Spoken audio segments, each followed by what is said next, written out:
Guys, on this Tasty Tuesday, we're jumping into the world of wines. More than just, you don't do keg stands with wine.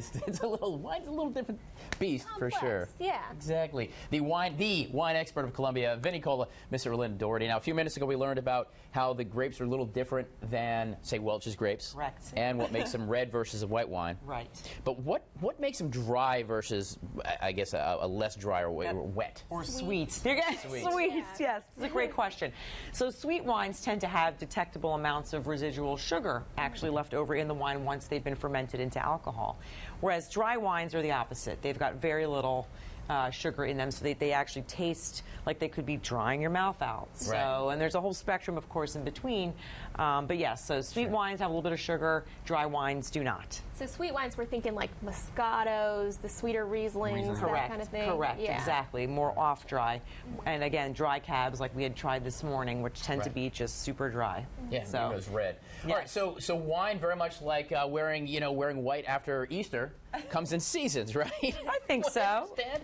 Yes. What is a season for getting into spring? What is a good seasonable wine? So actually, I would say, well, rosé. Of course, people say rosé all day. I agree with that. I think rosé all day, all night. But of course, for the spring, as we come into the lovelier, warmer temperatures, rosé, especially sparkling rosé like I have here, is a perfect option. And in my opinion, it's the perfect wine style if I had to pick one, because it's complex. It's got a little bit of a story. It's expressive. It's got depth of flavors. It's got bubbles.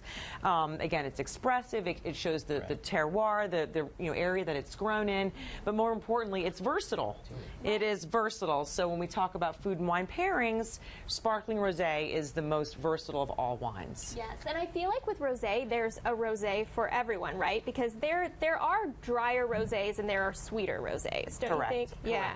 And don't let the color of a rosé tilt your opinion about it. So, for instance, this rosé that we have here is beautiful. It's from Italy. It's from a grape called the Raboso Piave, which means just like that's right, Raboso Piave. Beautiful, from the northern Italy by the Piave River in the Veneto. And the color is, as you can see, a very deep salmon color, which would make you think, oh, this thing is going to be super, sweet, whatever. Not that that's a bad thing, but it's actually not. It's a very dry, rich wine, super dry, very beautiful bubbles, very refreshing and tart. Yeah. Awesome.